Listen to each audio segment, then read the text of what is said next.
Hello students, welcome to our e learning platform e Shiksha. आज हम class 11th का एक इम्पोर्टेंट टॉपिक पढ़ने वाले हैं और एक ऐसा टॉपिक पढ़ने वाले हैं जिसका नाम आप लाइफ में फर्स्ट बार सुन रहे हैं। ठीक है, तो आज का जो हमारा वीडियो लेक्चर है ये काफ़ी इंटरेस्टिंग होने वाला है, क्योंकि और जो वीडियोस होती हैं और जो एक्सरसाइजेज होते हैं उसमें कहीं ना कहीं हम जो हमने पहले कभी कुछ पढ़ा है उसी चीज़ को थोड़ा हाई लेवल में जाके पढ़ते हैं। जैसे हमने ट्रिग्नोमेट्री पढ़ी, ठीक है, और साथ ही साथ में जैसे हम कह सकते हैं कि हमने आपका लीनियर इनइक्वालिटी पढ़ी। तो ऐसे कुछ चीज़ें आपने क्लास 10th और 9th में पढ़ी हुई है, जैसे linear equation in two variable, आपने ट्रिग्नोमेट्री वहाँ पर पढ़ा है, आपने एपीजीपी वहाँ पर पढ़ा है। बट कुछ ऐसे चैप्टर जैसे कॉम्प्लेक्स नंबर और ऐसे यहाँ पर परमिटेशन एंड कॉम्बिनेशन, कुछ ऐसे चैप्टर्स हैं जो कि टोटली हटके हैं। ठीक है, और इन चैप्टर्स का आपके आने वाले जो कॉम्पिटिटिव एग्जामिनेशंस हैं, खासकर जेईई मेंस हो गया और उससे भी इम्पोर्टेंट जो एनडीए का एग्जाम हो गया, वहां पर इनसे सबसे ज्यादा क्वेश्चंस पूछे जाते हैं। ठीक है, तो आज हम सॉल्व करने वाले हैं एक्सरसाइज 7.2। काफी इंटरेस्टिंग वीडियो आज की हमारी होने वाली है, तो वीडियो के साथ बने रहिए। ठीक है, एक कॉपी और एक पेन उठा के बैठ जाइए, क्योंकि आज की वीडियो में हम बहुत सारी नई चीजें सीखने वाले हैं। ओके, तो चलिए वीडियो स्टार्ट करते हैं। वीडियो स्टार्ट करने से पहले मैं आपको एक नए मैथमेटिकल कॉन्सेप्ट से आपका इंट्रोडक्शन करवाने जा रहा हूँ, जिसका नाम है, सबसे पहले तो इसका सिंबल देखिए, दिस इज द सिंबल। ये आपको एक लाइन खींचनी है और नीचे से एक पॉइंट मार देना है। इसका नाम होता है फैक्टोरियल। इसका नाम होता है फैक्टोरियल। ठीक है, ये मैथमेटिकल कॉन्सेप्ट होता है। शायद आपने कभी अगर साइंटिफिक कैलकुलेटर यूज किया है या जो नॉर्मल कैलकुलेटर होता है, ठीक है, उसी के अगर आप अदर ऑप्शंस में गए हैं तो आपको फैक्टोरियल का साइन भी दिख जाएगा। अब ये फैक्टोरियल क्या होता है? मान लीजिए कि मैं निकालना चाहता हूं आपका 2 का फैक्टोरियल। ठीक है, मुझे निकालना है 2 का फैक्टोरियल। 2 का फैक्टोरियल मतलब है 2 into 1। बस आप समझिए, 5 का फैक्टोरियल निकालना है तो कितना हो जाएगा? 5 into 4 into 3 into 2 into 1, this one. अगर मान लीजिए मुझे 10 का फैक्टोरियल निकालना है तो कितना हो जाएगा? 10 into 9 into 8 into 7। कब तक मल्टीप्लाई करेंगे? जब तक कि 1 ना आ जाए। 6 into 5 into 4 into 3 into 2 and into 1। आया समझ में? अगर आपको यहाँ पर निकालना होगा, मान लीजिए 6 का फैक्टोरियल निकालिए, तो जरा कितना हो जाएगा बताइए? 6 into 5 into 4 into 3 into 2 into 1। पक्का? चलिए, यहाँ तक आपको मैंने बेसिकली समझाया। अब आप किसी का भी फैक्टोरियल निकाल सकते हैं। आपको यहाँ पर निकालना है 4 का फैक्टोरियल, ये आपका काम है। जल्दी से इस फैक्टोरियल को निकाल लीजिए। ठीक है, चलिए अब यहाँ पर कॉन्सेप्ट को थोड़ा सा ऊपर लेके चलते हैं। मान लीजिए मुझे n का फैक्टोरियल निकालना है। सोचिए तो जरा, n कब आता है? मान लीजिए आप काउंटिंग कर रहे हैं, 1 2 3 4 5 6 7 8 9 10 11 12 चलते गए, और फाइनल वैल्यू हम मान लेते हैं कहाँ तक? n तक। आपने जब क्लास 10th में एपी पढ़ी होगी, वहां आपने देखा होगा जो लास्ट टर्म होती है उसी को हम nth टर्म भी कहते हैं। तो n फैक्टोरियल कितना होगा बताइए? तो सबसे पहले आएगा आपका n, फिर आएगा n से एक कम यानी कि n-1, फिर n से एक और कम n-2। मैं देखिए कॉन्सेप्ट को थोड़ा हाई लेवल में लेके जा रहा हूँ। ये आपको ना स्कूल में पढ़ाया जाएगा और ना ही आपके एनसीईआरटी में दिया हुआ है। अगला क्या हो जाएगा? n से एक और कम n-3, एक और कम n-4, डॉट डॉट डॉट आगे को चलता रहेगा। और लास्ट के क्या टर्म आएंगे सोचिए तो? जब हम नीचे से ऊपर जाते थे, हम कैसे गिनती स्टार्ट करते थे? 1 2 3 4 5 6 7 8 9 10, और लास्ट के टर्म क्या आएंगे? n-4, n-3, n-2, n-1, और लास्ट क्या आएगा? n। ऐसी तो गिनती होगी। तो अगर ऊपर से नीचे आएंगे तो कैसा होगा? n, n-1, n-2, n-3, n-4, और लास्ट में क्या होगा? 5 4 3 2 1। ठीक है, क्योंकि गिनती होती कैसे आपकी? ऐसे 1 2 3 4 5 6 और चलते रहेगा। आगे कैसे हो जाएगा? ऐसे मान लीजिए मैं यहाँ से लिखना चालू करता हूँ, n-4, फिर n-3, फिर n-2, फिर n- कितना हो जाएगा? 1, और फाइनल वैल्यू कितनी आएगी? n। तो मैं यही कहना चाह रहा हूं कि अगर बढ़ाने में हम 1 से n में जा रहे हैं, तो घटाने में हम n से कहां को आएंगे? 1 को आएंगे। तो लास्ट वैल्यू कितनी हो जाएगी? मान लीजिए मैं लिख देता हूँ 5। आप चाहे तो 6 से भी स्टार्ट कर सकते हैं, आपकी मर्जी है। 4 into 3 into 2 और into, ये आपका n फैक्टोरियल निकाल लिया मैंने। आई बात समझ में? तो दूसरा कॉन्सेप्ट भी सीखा हमने। तीसरा कॉन्सेप्ट ध्यान से सुनिएगा। अगर मान लीजिए आपको कहा गया कि 10 फैक्टोरियल निकाल, तो दो तरीके के बच्चे होंगे। एक क्या करेगा, 10 इंटू 9 इंटू 8 ऐसे करेगा। मान लीजिए कि उसका 8 के बाद लिखने का मन नहीं है, ठीक है, या उसके पेन की इंक खत्म हो गई, तो क्या करेगा, यहाँ पर 8 का फैक्टोरियल छोड़ देगा। आई बात समझ में? यानी कि इसके बाद आप आगे को भी एक्सपेंड कर सकते हो। जैसे फॉर एग्जांपल मैंने बोला 100 का फैक्टोरियल निकाल के दिखाओ। अब कोई बेवकूफी बच्चा होगा जो 100 से लेकर 1 तक की गिनती करेगा, वो क्या करेगा, जहां तक उसको नीड है वहां तक वो लगाएगा 100 इंटू 99 इंटू 98। मान लीजिए इसके बाद वो थक गया, तो इसके बाद वो क्या लगा देगा, फैक्टोरियल लगा देगा। पक्का? चलिए आपको एक सवाल कराता हूँ। क्वेश्चन क्वेश्चन है आपका 10 फैक्टोरियल अपॉन 8 फैक्टोरियल। देखिए दो तरीके हैं, या तो आप क्या कीजिए 10 into 9 into 8 into 7 into 6 into 5 into 4 into 3 into 2 और इंटू कितना कर दीजिए 1 अपॉन नीचे 8 का फैक्टोरियल खोल दीजिए 8 into 7 into 6 into 5 into 4 into 3 into 2 into 1। अगर आप ऐसा करने जाएंगे आपका पेपर खत्म हो जाएगा या आंसर सॉल्व नहीं होगा आपका, ठीक है। तो इसके लिए हमको एक शॉर्ट अप्रोच अपनानी पड़ेगी। कैसे? देखिए इंटेलिजेंट बच्चा क्या करता है, 10 लिखेगा इंटू 9 लिखेगा इंटू 8 के फैक्टोरियल में रुक जाएगा। क्यों? क्योंकि उसको नीचे पे कितना दिख रहा है, 8 का फैक्टोरियल, और इससे इसको कट कर देगा। सोचिए तो जरा, यहाँ पे भी तो वो यही कर रहा है। देखिए तो जरा, 8 से 8 कट करेगा, 7 से 7 कट करेगा, 6 से 6 करेगा, 5 से 5, 4 से 4, 3 से 3, 2 से आप 2 करेगा और 1 से 1 करेगा। तो 10 9 से कितना हो गया इसका 90 आंसर आ गया। एक मुश्किल से 5 सेकंड लगे इसको करने में। आया समझ में क्वेश्चन? चलिए एक और क्वेश्चन आपसे करवाता हूँ। मान लीजिए मैं पहले आपका बेसिक बनाने जा रहा हूँ, ठीक है। एनसीईआरटी तो हम 2 मिनट में लगा लेंगे, ठीक है। एक क्वेश्चन है आपके लिए 100 फैक्टोरियल, ठीक है, अपॉन 98 फैक्टोरियल इंटू 2 फैक्टोरियल। ये सवाल कैसे करोगे बताइए? आपको पता है नीचे 98 है, तो 100 इंटू उससे पहले कौन आएगा 99 इंटू नीचे 98 दिख रहा है ना, यहाँ तक रोक दो। अगर बाई चांस 97 होता फिर 97 तक लेके जाते, अपॉन नीचे 98 का फैक्टोरियल इंटू 2 के फैक्टोरियल को आप कट तो रहा नहीं है, तो 2 इंटू 1 लिख दीजिए। इससे ये कट हो गया, 2 से ये कितने टाइम जाएगा 50 टाइम्स, 9 5 जा 45, यहाँ पे 0 आ गया, और 9 5 जा 45 और एक आ गया 49। This is our answer. पक्का? चलिए यहाँ तक आपको समझ में आ गया होगा। अब हम डायरेक्टली एनसीईआरटी को सॉल्व करते हैं। ऐसा ना हो कि हम एग्जाम्पल्स ही बहुत सारे करते रह जाएं और फिर एनसीईआरटी बनाने तक आप लोग बोर हो जाएं। तो हम डायरेक्टली एनसीईआरटी करते हैं, क्योंकि एनसीईआरटी में हर एक वो सवाल दिया है जो कि मैं यहाँ को आपको समझाना चाहता हूँ, और आपका कॉन्सेप्ट उससे बन जाएगा, ठीक है। यहाँ पर एक बात ध्यान से देखिएगा, आप किसी भी क्वेश्चन को आप खुद से भी कर सकते हैं, ठीक है, क्योंकि ये कोई रॉकेट साइंस नहीं है। बट हाँ, आप हर एक क्वेश्चन में मेरा मेथड देखिएगा, क्योंकि यहाँ पर क्वेश्चन करना इंपॉर्टेंट नहीं है, यहाँ क्वेश्चन को कम टाइम में करना इंपॉर्टेंट है। ठीक हो गया? तो चलिए यहाँ पर हेडिंग डालेंगे एक्सरसाइज 7.2, और अब हम करेंगे इसका क्वेश्चन नंबर फर्स्ट। बताइए क्वेश्चन नंबर फर्स्ट क्या है आपका, 8 फैक्टोरियल। इसको तो खुद से ही निकालना पड़ेगा, ठीक है। यहाँ पर एक बात नोट कीजिएगा, मैं कैलकुलेशन नहीं करूंगा इधर पे। तो कितना हो जाएगा 8 इंटू 7 इंटू 6, और नहीं मैं कैलकुलेटर करके यहाँ पर फॉर्मेलिटी करना चाहता हूँ, ठीक है। ये आप खुद ही बनाइएगा, into 5 into 4 into 3 into 2 into 1। जैसे आप इसको मल्टीप्लाई करेंगे तो आपका क्या आ जाएगा, आंसर आ जाएगा। मल्टीप्लाई करना है, ठीक है। इसको, ये आपका होमवर्क रहा। क्वेश्चन नंबर 2 देखेंगे।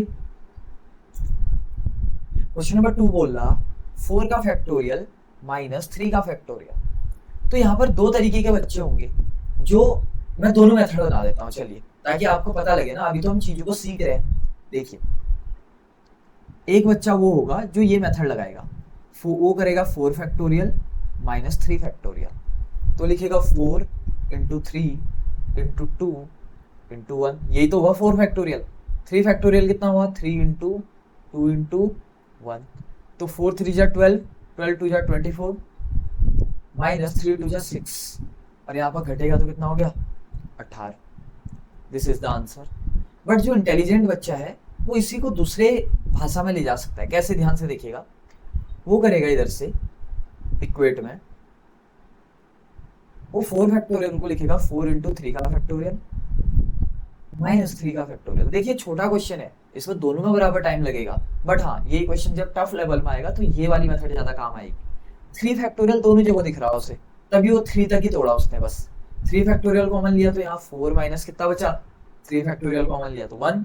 3 फैक्टोरियल को कितना लिखेंगे, 3 इंटू 2 इंटू 1 इंटू 4 में से गया तो कितना हो गया 3, 3 3 जा 9 और 9 2 जा कितना हो गया 18 इज आवर आंसर। पक्का।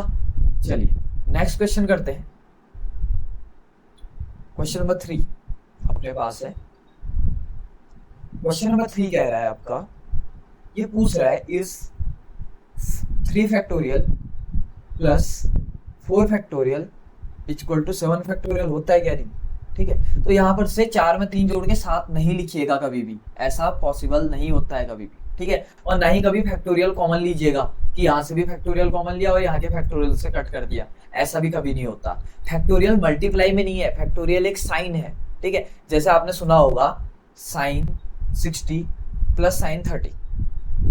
ठीक है, साइन 60 का मतलब ये नहीं है कि साइन इंटू 60। आप ऐसा नहीं कर सकते कि आप थोड़ा सा स्मार्ट बने, आपने बोला साइन कॉमन ले लेता हूँ, अंदर 60 प्लस 30 लिख देता हूँ और ये हो गया आपका साइन 90, और साइन 90 कितना हो गया आपका 1। ये जो अप्रोच है ये टोटली क्या है, रॉन्ग है। ऐसा नहीं होगा, साइन इधर मल्टीप्लाई में नहीं है, साइन उसका कंपोनेंट है, उसका पार्ट है। बिना साइन के एंगल किसी मतलब का नहीं है ट्रिग्नोमेट्री में, और बिना एंगल के साइन किसी मतलब का नहीं है। ऐसे ही ये फैक्टोरियल मल्टीप्लाई में नहीं है, फैक्टोरियल एक टर्म है, एक मेथड है, एक रिप्रेजेंटेशन है। ठीक हो गया। चलिए इसमें तो हम क्या कर सकते हैं बताइए। इसमें हम 2 पार्ट करेंगे, एक जगह एलएचएस सॉल्व करेंगे, एक जगह आरएचएस सॉल्व करेंगे। देखिए 3 फैक्टोरियल प्लस 4 फैक्टोरियल को कितना लिख दीजिए 4 इंटू 3 फैक्टोरियल। मैं ये वाला मेथड कर रहा हूँ, आप खोल के भी कर सकते हैं। 3 फैक्टोरियल कॉमन ले लेता हूँ, 1 प्लस 4 हो जाएगा इधर पे। 3 फैक्टोरियल कितना हो गया 3 इंटू 2 इंटू 1 इंटू 4 प्लस 1 कितना हो गया 5। तो 5 दूना 10 3 30, दिस इज 30।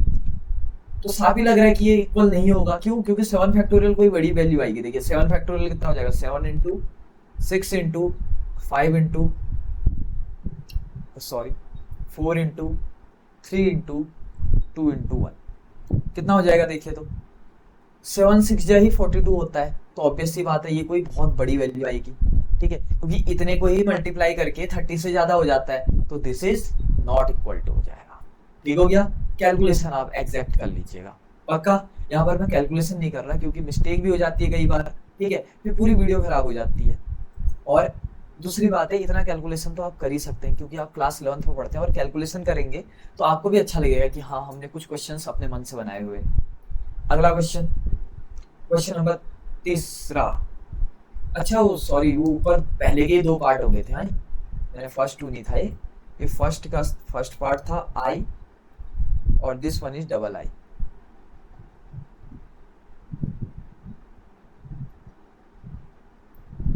ठीक है, और ये वाला कौन सा क्वेश्चन हो गया आपका, ये सेकंड क्वेश्चन हो गया। चलिए थर्ड क्वेश्चन करते हैं। थर्ड क्वेश्चन कैसे होगा बताइए। थर्ड क्वेश्चन दिया है आपको,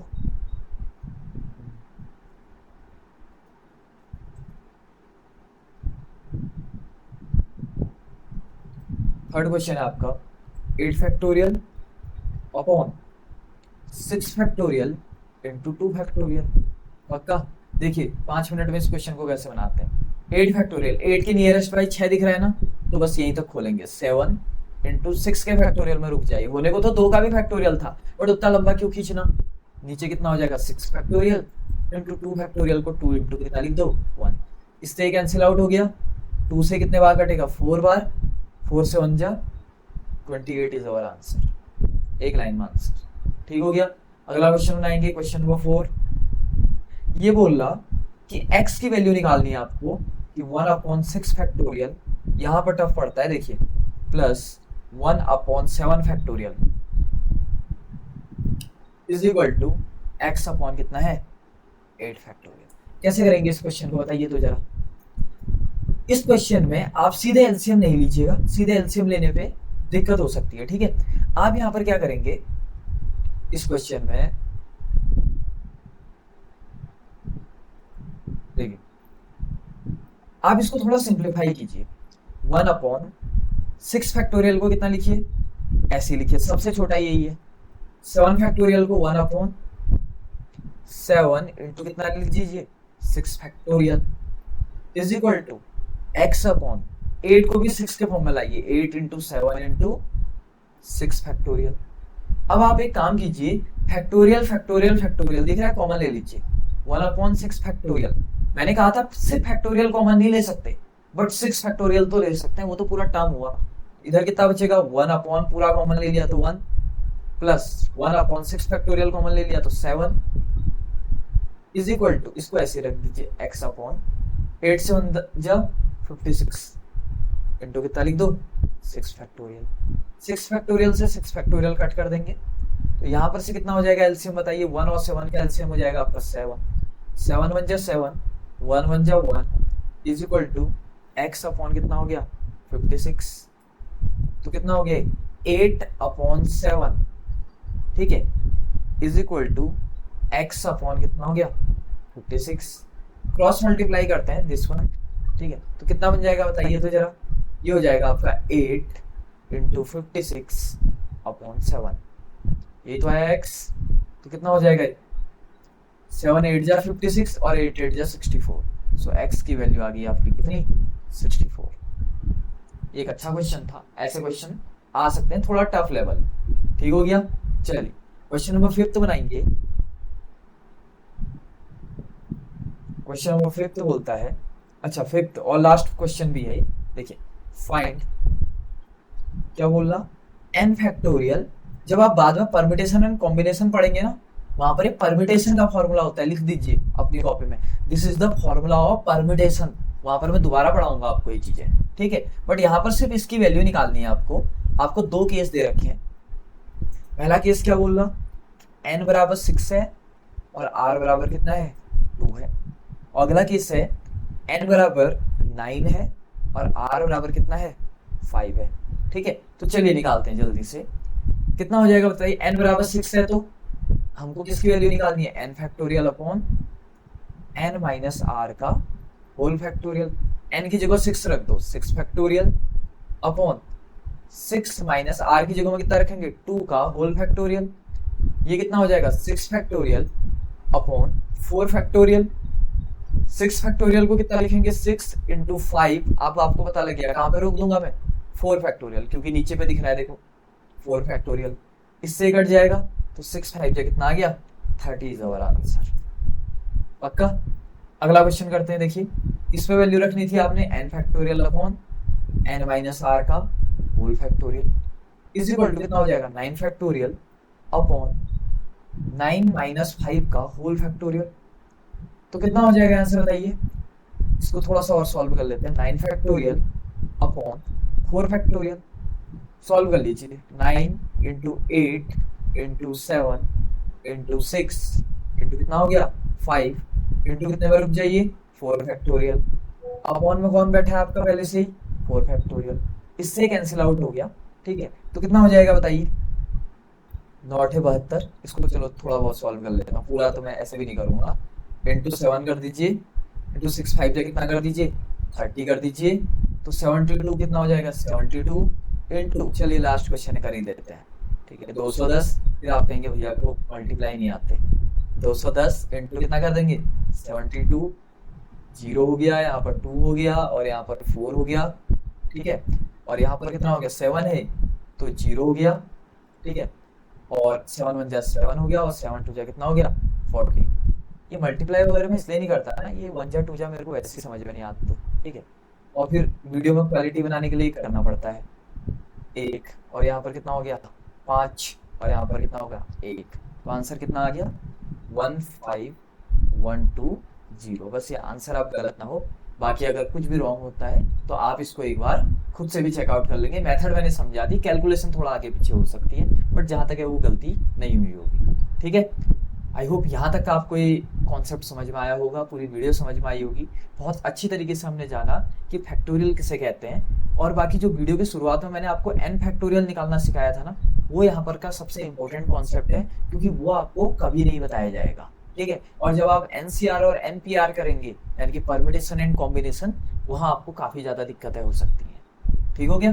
तो आई होप यहाँ तक आपको कॉन्सेप्ट समझ में आया होगा, फैक्टोरियल आपको समझ में आए होंगे। अब आपने क्या करना है, आर शर्मा के कुछ क्वेश्चंस बनाने हैं। बाकी आप हमारे परमिटेशन एंड कॉम्बिनेशन के जब प्लेलिस्ट में जाएंगे, डिस्क्रिप्शन में आपका लिंक है। पहली बात तो वहां पर आपको अपकमिंग जितने भी वीडियोस है सभी का लिंक मिल जाएगा। साथ ही साथ में परम्यूटेशन एंड कॉम्बिनेशन के आर शर्मा के जो भी अच्छे क्वेश्चंस हैं, प्लस जो आपका एनडीए और जेई में जो क्वेश्चंस आए हुए हैं, उन सबको भी मैंने वहां पर उस वीडियो में सॉल्व किया हुआ है। आप चाहें तो अच्छे क्वेश्चंस की प्रैक्टिस के लिए उस वीडियो को भी चेकआउट कर सकते हैं।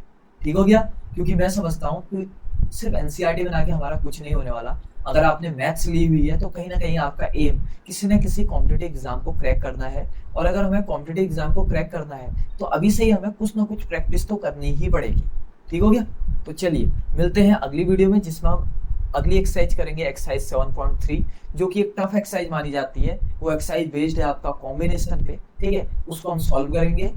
बाकी इसकी प्रैक्टिस करते रहिए। अगर आपको कोई भी डाउट है तो आप कमेंट सेक्शन में डाउट पूछ सकते हैं। बाकी फीडबैक देना बिल्कुल नहीं भूलिएगा कि आपको हमारी वीडियो से जो भी हेल्प मिलती है तो काइंडली उसका फीडबैक दीजिएगा। और अगर कोई भी मिस्टेक आपको लगती है, कमेंट सेक्शन आपके लिए खुला हुआ है। आपके हर एक फीडबैक हमारे लिए यहाँ पर बहुत ज़्यादा ज़रूरी है। ठीक है, तो चलिए मिलते हैं अगली वीडियो में। तब तक आप पढ़ाई कीजिए और अपना ध्यान रखिए। Thank you very much.